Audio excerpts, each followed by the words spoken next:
जय हिंद दोस्तों, future classes YouTube channel पर आप सभी का स्वागत है।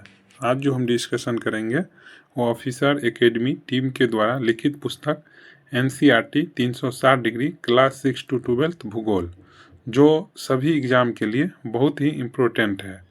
तो इसी बुक से आज जो है कि क्लास 7 का अध्याय 5 का डिस्कशन करेंगे, जिसका नाम है जल। और जो भी साथी GK GS और करंट अफेयर्स का टेस्ट देना चाहते हैं वो सभी साथी टेलीग्राम ग्रुप से जुड़ जाइए। टेलीग्राम ग्रुप का लिंक कमेंट बॉक्स में मिलेगा। तो चलिए आज की कक्षा को प्रारंभ करते हैं। तो पहला क्वेश्चन में कह रहा है कि एक थलशाला को निम्न रूप में परिभाषित किया जाता है, यानी थलशाला को हम जो है कि किस रूप में परिभाषित कर सकते हैं। ठीक है, तो कह रहा है छोटे घर के पौधे रखने का कृत्रिम अहाता को हम क्या बोलते हैं? थलशाला बोलते हैं। ठीक है, तो हमारा आंसर हो जाएगा डी। थलशाला के बारे में बताया गया है कि यह छोटे घर के पौधे रखने का कृत्रिम अहाता होता है।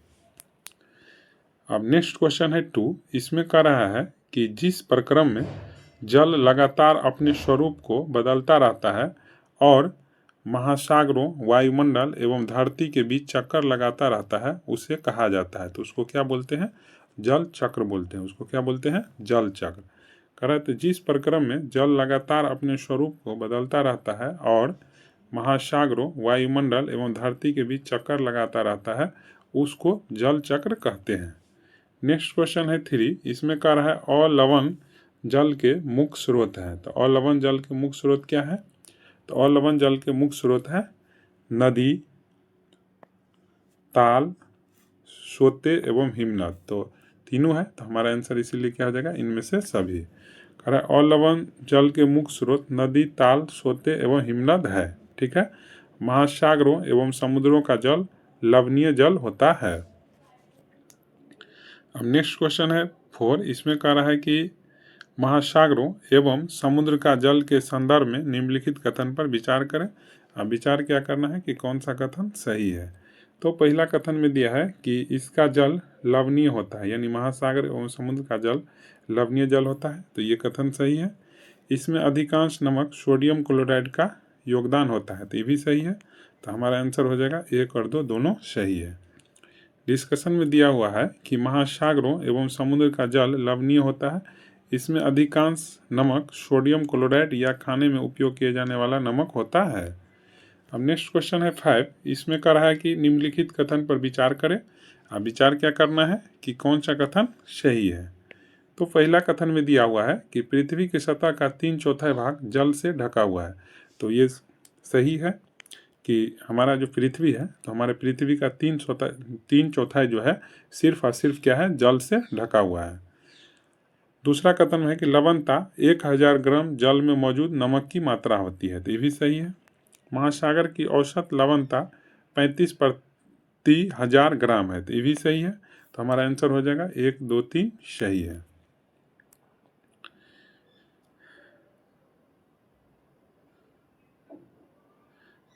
डिस्कशन में दिया हुआ है कि लवणता 1000 ग्राम जल में मौजूद नमक की मात्रा होती है।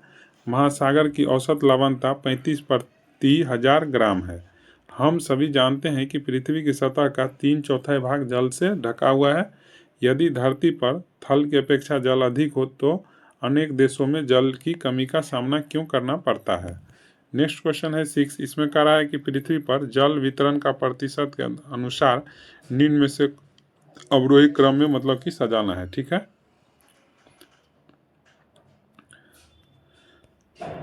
तो सबसे ज़्यादा जो जल किस में होता है? महासागर में होता है।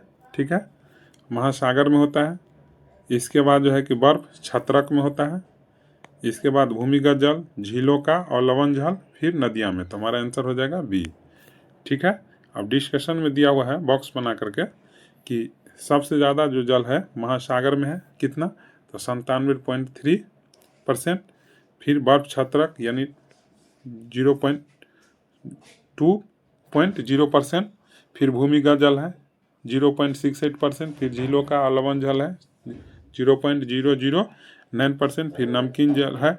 तो इस प्रकार मतलब जो है जलों का प्रतिशत में क्रम दिया गया है। ठीक है, यानी सबसे ज़्यादा महासागर में, इसके बाद बर्फ क्षत्रक में, इसके बाद भूमिगत जल में, फिर झीलों का लवण जल, ये समुद्री में, फिर नमकीन झील, फिर वायुमंडल में, फिर नदियाँ। ठीक है, अब नेक्स्ट क्वेश्चन है 7। इसमें कह रहा है कि निम्नलिखित कथन पर विचार करें। विचार क्या करना है कि कौन सा कथन सही है।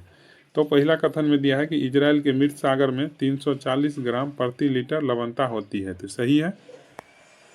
मृत सागर में तैराक पलव नहीं कर सकते क्योंकि नमक की अधिकता इसे सघन बना देता है, तो ये गलत है। तो हमारा आंसर हो जाएगा केवल एक सही है।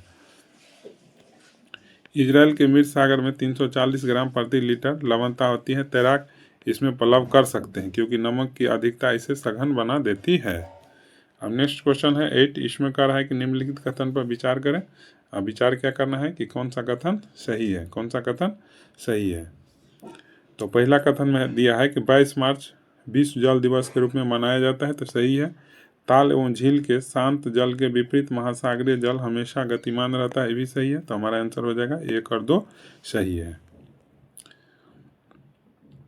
डिस्कशन में दिया हुआ है कि 22 मार्च विश्व जल दिवस के रूप में मनाया जाता है जब जल संरक्षण की विभिन्न विधियों को प्रज्वलित किया जाता है। संगीत सब कुछ सम्मोहित करने का प्रतीत होता है। ताल एवं झील के शांत जल के विपरीत महासागरीय जल हमेशा गतिमान रहता है, यह कभी शांत नहीं रहता है। ठीक है, अब नेक्स्ट क्वेश्चन है 9। इसमें कह रहा है कि महासागरों की गतियों को वर्गीकृत किया जाता है, तो किसमें? तरंगे के रूप में, ज्वार भाटा के रूप में और धाराएं के रूप में, तो इसीलिए हमारा आंसर हो जाएगा इनमें से सभी। अब डिस्कशन में दिया हुआ है कि महासागरों की गतियों को इस प्रकार वर्गीकृत कर सकते हैं जैसे तरंगे, ज्वार भाटा एवं धाराएं। नेक्स्ट क्वेश्चन है 10। इसमें कह रहा है कि तरंगों से संबंधित निम्नलिखित में से कौन सा कथन सही नहीं है। ठीक है, तो जब पहला कथन में है कि जब महासागरीय सतह पर जल लगातार उठता है, गिरता है, तो उसे हम तरंग कहते हैं, तो सही है। जब समुद्री सतह पर पवन बहती है तब तरंगे उत्पन्न होती है, भी सही है। जितनी ही तेज पवन बहेगी तरंगे भी उतनी ही छोटी होती जाती है, तो ये गलत है। तो हमको करा था कौन सा कथन सही नहीं है, तो इसीलिए हमारा आंसर हो जाएगा बी, केवल 3 जो है कि सही नहीं है। डिस्कशन में दिया हुआ है जब महासागरीय सतह पर जल लगातार उठता है और गिरता रहता है तो उन्हें हम तरंग कहते हैं। जब समुद्री सतह पर पवन बहती है तब तरंगे उत्पन्न होती है। जितनी ही तेज पवन बहती है तरंगे भी उतनी ही बड़ी होती जाती हैं। अब नेक्स्ट क्वेश्चन है 11। इसमें कह रहा है निम्नलिखित कथन पर विचार करें। विचार क्या करना है कि कौन सा कथन सही है। तो पहला कथन में दिया है कि तूफान में तेज वायु चलने पर विशाल तरंगे उत्पन्न होती है जिनके कारण अत्यधिक विनाश हो सकता है, तो सही है। भूकंप, ज्वालामुखी उद्गार या जल के नीचे भूस्खलन के कारण महासागरीय जल अत्यधिक विस्थापित होता है जिसके परिणाम स्वरूप 15 मीटर तक की ऊंचाई वाले विशाल ज्वारीय तरंगे उठ सकती हैं जिसे सुनामी कहते हैं, तो ये भी सही है। अब तक सबसे विशाल सुनामी 150 मीटर मापा गया था जो 700 किलोमीटर प्रति घंटे से अधिक की गति से चली है, तो ये भी सही है। तो हमारा आंसर हो जाएगा 1, 2, 3 सही है। नेक्स्ट क्वेश्चन है 12। इसमें कह रहा है कि 2004 के सुनामी से भारत क्षेत्र पर प्रभाव पड़ा था, तो कहाँ पड़ा था? तो कह रहा भारत के तटीय क्षेत्रों में अधिक विनाश हुआ था, सही है। इस सुनामी के बाद अंडमान निकोबार द्वीप समूह में इंदिरा पॉइंट डूब गया था, ये भी सही है। तो हमारा आंसर हो जाएगा ए और बी दोनों सही है।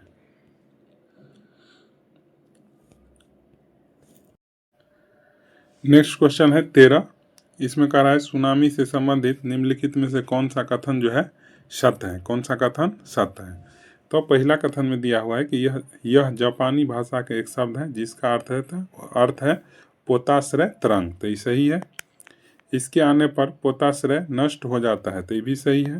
तो हमारा आंसर हो जाएगा ए और बी दोनों सही है। अब नेक्स्ट क्वेश्चन है 14। इसमें कह रहा है कि 26 दिसंबर 2004 को हिंद महासागर में सुनामी तरंगे आया था जिसके परिणाम स्वरूप एक भूकंप आया था। इससे संबंधित निम्न में से कौन सा है, तो कौन सा है? तो पहला कथन में दिया है कि इसे भूकंप का आदिकेंद्र सुमात्रा की पश्चिमी सीमा पर था, सही है। इस भूकंप की तीव्रता रिएक्टर पैमाने पर 9.0 मापी गई थी, ये भी सही है। इस सुनामी तरंग से भारतीय प्लेट बर्मा प्लेट के नीचे धंस गई थी और समुद्र तल में अकस्मात गति उत्पन्न हो गई थी, इस कारण यह भूकंप आया, ये भी सही है। इस सुनामी तरंगों से महासागरीय तल लगभग 10 से 20 मीटर तक विस्थापित हो गया और नीचे की दिशा में झुक गया। ये भी सही है। तो हमारा आंसर हो जाएगा 1, 2, 3, 4 सही है। अब नेक्स्ट क्वेश्चन है 15। इसमें कह रहा है 26 दिसंबर 2004 को हिंद महासागर में आए तूफान सुनामी तरंगों से संबंधित है। तो क्या संबंधित है? यह सुनामी लगभग 800 किलोमीटर प्रति घंटे की गति से आया था। सही है। दक्षिण एवं दक्षिणी पूर्वी एशिया के समुद्री तटों से जल हटने लगा। ये भी सही है। हिंद महासागर के कुछ द्वीप पूर्णतः डूब गया। तो ये भी सही है। तो हमारा आंसर हो जाएगा इनमें से सभी। डिस्कशन नेक्स्ट क्वेश्चन है 16। इसमें कह रहा है कि भारतीय सीमा का दक्षिणतम बिंदु इंदिरा पॉइंट जो किस द्वीप समूह में स्थित है? तो किस द्वीप में स्थित है? तो अंडमान निकोबार में। कह रहा है कि भारतीय सीमा का धूर दक्षिणी बिंदु इंदिरा पॉइंट जो अंडमान निकोबार द्वीप समूह में स्थित पूरी तरह से डूब गया। जब सुमात्रा में भूकंप के अधिकेंद्र से तरंगे सुमात्रा की तरफ से अंडमान द्वीप समूह एवं श्रीलंका की ओर बढ़ी तो तरंगे की लंबाई कम हो गई। नेक्स्ट क्वेश्चन है 17। इसमें कह रहा है जब 2004 में सुमात्रा में भूकंप के अधिकेंद्र से तरंगे सुमात्रा की तरफ से अंडमान द्वीप समूह एवं श्रीलंका की ओर बढ़ी तो तरंगों की लंबाई में परिवर्तन हुआ। तो क्या परिवर्तन हुआ? कम हो गया। डिस्कशन में दिया हुआ है कि जब सुमात्रा में भूकंप के अधिकेंद्र से तरंगे सुमात्रा की तरफ से अंडमान द्वीप समूह एवं श्रीलंका की ओर बढ़ी, तरंगों की लंबाई कम हो गई।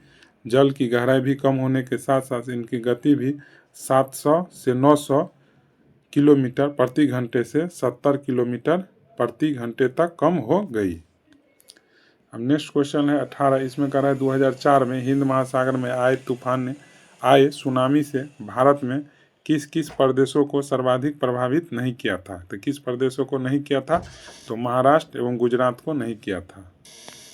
डिस्कशन में दिया हुआ है कि भारत में आंध्र प्रदेश के तटीय प्रदेश, तमिलनाडु, केरल, पुडुचेरी तथा अंडमान निकोबार द्वीप समूह सर्वाधिक प्रभावित हुए। अब नेक्स्ट क्वेश्चन है 19। इसमें कह रहा है निम्नलिखित कथन पर विचार करें। अब विचार क्या करना है कि कौन सा कथन सही है, कौन सा कथन सही है। तो पहला कथन में दिया हुआ है प्रशांत महासागर एवं हिंद महासागर में प्राथमिक चेतावनी की एक प्रणालियाँ क्रियाशील है। तो ये गलत है। प्रशांत महासागर की तुलना में हिंद महासागर में सुनामी कभी कभी ही आती है। तो ये सही है। तीसरा कथन में दिया है कि प्रशांत महासागर की तुलना में हिंद महासागर में भूकंपीय क्रिया बहुत कम होती है। तो ये भी सही है। तो हमारा आंसर हो जाएगा 2 और 3 सही है। डिस्कशन में दिया हुआ है यद्यपि पहले से भूकंप का अनुमान लगाना संभव नहीं है, फिर भी बड़ी सुनामी के संकेत 3 घंटे पहले मिल सकते हैं। प्रशांत महासागर में प्राथमिक चेतावनी की ऐसी प्रणालियाँ क्रियाशील हैं, लेकिन हिंद महासागर में यह सुविधा नहीं है। प्रशांत महासागर की तुलना में हिंद महासागर में सुनामी कभी कभी ही आती है क्योंकि यहाँ भूकंपीय क्रिया बहुत कम होती है। नेक्स्ट क्वेश्चन है 20। इसमें कह रहा है सुनामी आने का प्रथम संकेत होता है। क्या होता है? तटीय क्षेत्र से जल में तेजी से कमी आती है, फिर विनाशकारी तरंगे उठने लगती है। तो ये सही है। नेक्स्ट क्वेश्चन है 21। इसमें कह रहा है निम्नलिखित कथन पर विचार करें। विचार क्या करना है कि कौन सा कथन सही है। तो कह रहा है दिन में 2 बार नियम से महासागरीय जल का उठना एवं गिरना ज्वार भाटा कहलाता है। सही है। जब सर्वाधिक ऊंचाई तक उठकर जल तट के बड़े हिस्से को डुबो देता है तो उसको भाटा कहते हैं। गलत है। जल अपने निम्नतम स्तर तक आ जाता है एवं तट से पीछे चला जाता है जिसे ज्वार कहते हैं, भी गलत है। तो हमारा आंसर हो जाएगा केवल 1 जो है सही है। अब ज्वार भाटा के बारे में डिस्कशन में दिया गया है कि दिन में दो बार नियम से महासागरीय जल का उठना एवं गिरना ज्वार भाटा कहलाता है। जब सर्वाधिक ऊंचाई तक उठकर जल तट के बड़े हिस्से को डुबो देते हैं तब उसे ज्वार कहते हैं। जब जल अपने निम्नतम स्तर तक आ जाता है एवं तट से पीछे चला जाता है तो उसको भाटा कहते हैं।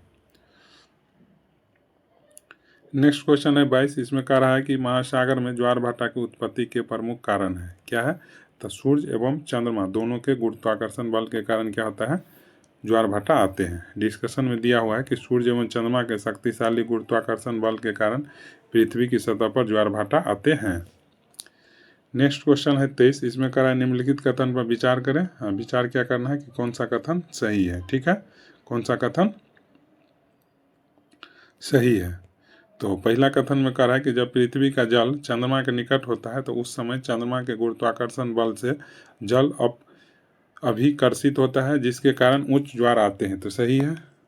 पूर्णिमा एवं अमावस्या के दिनों में सूर्य, चंद्रमा एवं पृथ्वी तीनों एक सिध में होते हैं और इस समय सबसे ऊंचे ज्वार उठते हैं। इस ज्वार को बृहद ज्वार कहते हैं। भी सही है।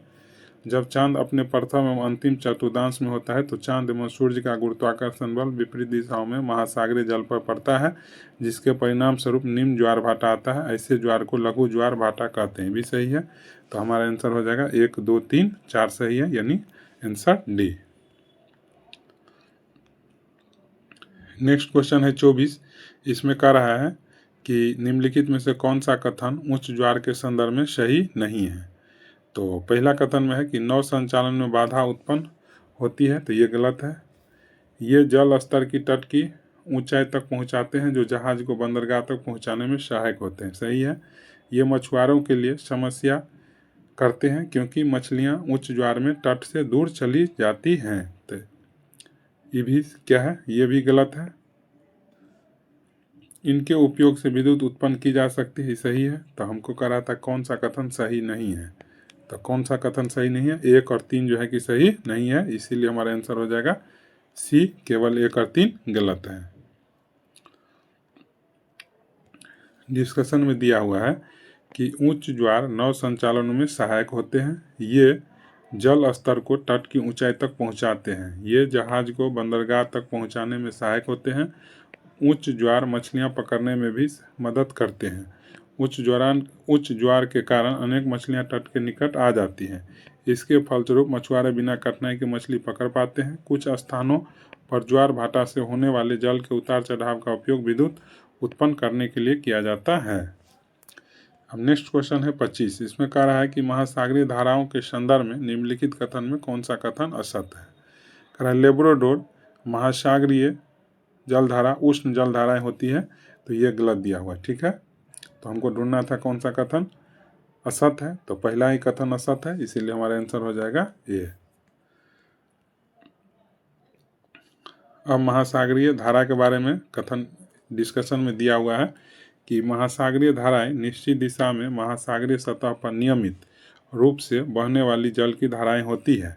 महासागरीय धाराएं गर्म या ठंडी हो सकती हैं। समानतः गर्म महासागरीय धाराएं भूमध्य रेखा के निकट उत्पन्न होती है एवं ध्रुवों की ओर प्रवाहित होती है। ठंडी धाराएं ध्रुवों या उच्च अक्षांशों में उष्णकटिबंधीय या निम्न अक्षांशों की ओर प्रवाहित होती है।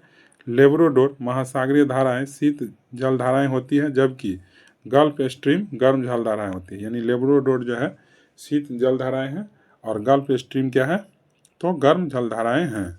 महासागरीय धाराएं किसी क्षेत्र के तापमान को प्रभावित करती है। गर्म धाराओं से स्थलीय सतह का तापमान क्या होता है, गर्म हो जाता है। अब नेक्स्ट क्वेश्चन है 26। इसमें कह रहा है गल्फ स्ट्रीम एक प्रकार का है। क्या है, तो गर्म महासागरीय जलधाराएं हैं। गर्म महासागरीय जलधाराएं हैं। नेक्स्ट क्वेश्चन है 27। इसमें कह रहा है निम्नलिखित में से कौन सा महासागरीय क्षेत्र विश्व भर में सर्वोत्तम मत्स्य क्षेत्र माना जाता है। तो कौन सा क्षेत्र माना जाता है, तो वह क्षेत्र जहां गर्म एवं शीत जलधाराएं मिलती है। तो आंसर हो जाएगा सी। नेक्स्ट क्वेश्चन है 28। इसमें कह रहा है विश्व भर में सर्वोत्तम मत्स्य क्षेत्र हैं। कहाँ पर है, तो जापान के आसपास का क्षेत्र, उत्तरी अमेरिका के पूर्वी तट। हमारा आंसर हो जाएगा ए और बी दोनों। कह रहा है गर्म धाराओं से स्थलीय सतह का तापमान गर्म हो जाता है। जिस स्थान पर गर्म एवं शीत जलधाराएं मिलती हैं वह स्थान विश्व भर में सर्वोत्तम मत्स्य क्षेत्र माना जाता है। जापान के आसपास एवं उत्तरी अमेरिका के पूर्वी तट इसके कुछ उदाहरण हैं। नेक्स्ट क्वेश्चन है 29। इसमें कह रहा है कि जहां गर्म एवं ठंडी जलधाराएं मिलती है वहां कोहरे वाला मौसम बनता है, जिसके फलस्वरूप क्या होता है, नौ संचालन में बाधा उत्पन्न होती है। तो हमारा आंसर हो जाएगा बी। कह रहा है कि जहां गर्म एवं ठंडी जलधाराएं मिलती हैं वहां कोहरे वाले मौसम बनता है, जिसके फलस्वरूप नौ संचालन में बाधा उत्पन्न होती है। तो इस प्रकार आज का डिस्कशन हो गया। आशा करते हैं आप सभी साथियों को अच्छा लगा होगा। अच्छा लगा हो तो चैनल को सब्सक्राइब कीजिए, लाइक कीजिए, अपने दोस्तों के पास शेयर कीजिए। धन्यवाद।